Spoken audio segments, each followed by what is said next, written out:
ગોધરાથી અપહરણ કરવામાં આવેલ યુવકની લાશ મધ્યપ્રદેશના કલ્યાણપુરામાંથી મળી આવી તો આ મામલો જે છે તે એક ચર્ચાનો વિષય બની ગયો છે। તો વાત કરવામાં આવે તો ગોધરાથી અપહરણ કરવામાં આવેલ યુવકની લાશ મધ્યપ્રદેશના કલ્યાણપુરામાંથી મળી આવી તો યુવકના ગળે ટૂંપો આપી હત્યા કરી ત્યારબાદ પેટ્રોલ છાંટીને લાશ સળગાવીને પોલીસ તપાસમાં બહાર આવ્યો છે। તો હત્યાના ગુનામાં સામેલ 6 ઇસમોની ધરપકડ કરી છે અને આ સામેલ ગોધરાના 5 ઇસમ અને મુખ્ય સૂત્રધાર મધ્યપ્રદેશના દિલીપ જૈનની પોલીસે ધરપકડ કરી છે। તો મધ્યપ્રદેશના ધારના મોહનીસ ઉર્ફે મોનુ મોહનલાલ સોલંકીની સળગેલી હાલતમાં લાશ મળી આવતા પ્રેમ પ્રકરણ બાબતે પ્રેમિકાના મંગેતર સાથે વાતચીત કરવા માટે ગત 15 જાન્યુઆરીના રોજ ગોધરા આવેલા પ્રેમી યુવકનું થયું હતું અપહરણ। ત્યારે અપહરણ થયું હોવાની પોલીસને ફરિયાદ નોંધાઈ તો આ બાબતે પોલીસે આ અંગે તપાસ જે છે તે શરૂ કરી છે। તો ફરિયાદ નોંધાઈ છે ત્યારે ફરિયાદ ધાર જિલ્લાના અજમેરા ગામથી બાઇક લઈને ગોધરા આવેલા યુવકની બાઇક બિનવારસી હાલતમાં ગોધરાના દાહોદ રોડ પરથી મળી આવી હતી અને અપહરણ મામલે ટેકનિકલ સર્વેલન્સ તેમજ સીસીટીવી ફૂટેજના આધારે પોલીસે સઘન તપાસ જે છે તે શરૂ કરી દીધી છે। 17/1/24 રોજ એક મહુનેશ ઉર્ફે મોનુ કરીને છોકરો છે રાજગઢ એમપીનો એના કાકા એ ડિવિઝન પોલીસ સ્ટેશન ખાતે એવી ફરિયાદ લઈને આવેલા કે 13 તારીખથી મહુનેશ જેમનો ભત્રીજો છે એ ઘરેથી મોટરસાઇકલ લઈને ક્યાંક નીકળેલ છે અને એનું મોટરસાઇકલ અહીંયા ગોધરા ખાતે હોવાનું એમને જાણવા મળેલું છે।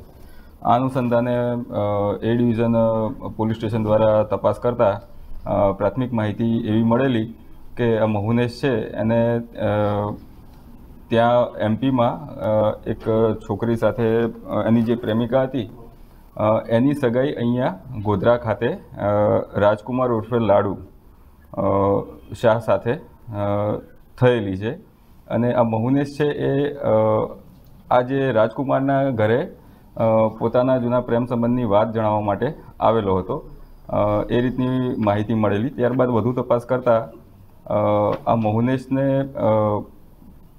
એક જીમી ઉર્ફે જય ઉર્ફે જીમી અને અન્ય 1-2 જણા એક ગાડીમાં બેસાડીને અન્ય કોઈ જગ્યાએ લઈ જતા હોય એ પ્રકારની હકીકત મળેલી। આ અનુસંધાને વધારે તપાસ કરતાં ચંચેલાવ રોડ ઉપર ઉદય હોટલ છે ત્યાં આગળ આને લઈ ગયેલાની માહિતી મળેલી। ત્યારબાદ તમામને ડિટેન કરીને વધુ તપાસ કરતાં પૂરી માહિતી એ રીતના મળેલી કે આ મહુનેશ છે તેને તેની પ્રેમિકા સાથે રાજકુમારની સગાઈ થયેલી અને અહીંયા રજૂઆત આ અંગેની જાહેરાત આ મહુનેશે આવીને કરેલી। તેથી છંછેડાઈને આ તમામે આને ભેગા થઈને ઉદય હોટલ ખાતે રાખેલ। ત્યારબાદ છોકરીના કાકા દિલીપ કુમાર શાહ કરીને જે છે દિલીપ જૈન કરીને જે છે તેઓને ત્યાં એમપી ખાતે જાણ કરેલ। ત્યાંથી દિલીપ જૈન અને 15 તારીખની વાત છે 15 તારીખે દિલીપ જૈન છોકરી તથા તેના મધર તમામ આ અત્રે આ હોટલ ઉદય ખાતે આવેલા। ઉદય હોટલ ખાતે 7 વાગે આવ્યા બાદ આ લોકો વચ્ચે ચર્ચા થયેલી। દિલીપ જૈન છે એ ત્યાંથી એમપીથી નીકળતી વખતે બીજી એક ટવેરા ગાડી લઈને પાછળ એક બીજી ટવેરા પણ રાખેલી જેને રસ્તામાં ઊભી રાખેલી। આ છોકરાને અહીંથી લઈને મહુનેશને અહીંથી લઈને એમણે ટવેરા ગાડીમાં શિફ્ટ કરેલો। ત્યારબાદ આ ફેમિલીને લઈને બીજી ગાડીમાં ગયેલા। આગળ જઈને પાછા એ ટવેરામાં એ થયેલા અને એમપી કલ્યાણપુરા નજીક જઈને છોકરાનું જે મફલર હતું એ મફલરથી ગાડીમાં બીજા 4-5 જણા પણ હતા। ગાડીમાં જેને લઈને આવ્યા હતા એનું નામ હાલ મળેલ છે પણ હાલ તપાસ ચાલુ છે એટલે અમે નામ જાહેર કરતા નથી। એ ગાડીમાં જઈને એને મફલરથી એનું ગળું દબાવવામાં આવેલું અને કલ્યાણ નજીક એક અવાવરું જગ્યા કલ્યાણપુરાની નજીક એક અવાવરું જગ્યા છે ત્યાં આગળ અગાઉથી પેટ્રોલ લાવી રાખેલું હતું અને આ બોડીનો ત્યાં આગળ નિકાલ કરવામાં આવેલો। શરૂઆતમાં અપહરણ અંગેની અહીંયા ફરિયાદ લેવામાં આવેલી। આગળ આ બધી માહિતી મળતા આની અંદર 302નો પણ ઉમેરો કરવામાં આવેલો છે। આ ગુનાના કામે હાલ સુધીમાં લગભગ 6 લોકોની અટક કરવામાં આવેલી છે, જેમાં છોકરીના કાકા જે દિલીપ જૈન છે, સાથે અપહરણમાં જે અહીંયા સંડોવાયેલા હતા તેઓ રાજકુમાર, તેનો મિત્ર રાહુલ, જય ઉર્ફે જીમી સોની,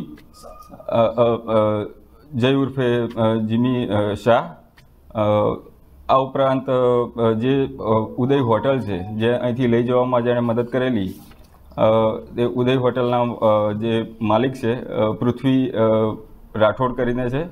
ઉપરાંત ત્યાં જગ્યા ઉપર હાજર એક ધર્મેન્દ્રસિંહ રાઠોડ પણ સાથે ત્યાં જગ્યા ઉપર હતા. આ તમામની હાલ અટક કરવામાં આવેલી છે. આગળ તપાસ ચાલુ છે, બીજા પણ આરોપીઓની અટક કરવામાં આવશે. હાલ જે ટવેરામાં જેટલા બેઠેલા હતા 4-5 જણા, એ તમામ પણ આમાં સંડોવાયેલા છે અને એમની પણ અટક કરવા માટેની તજવીજ ચાલુ છે.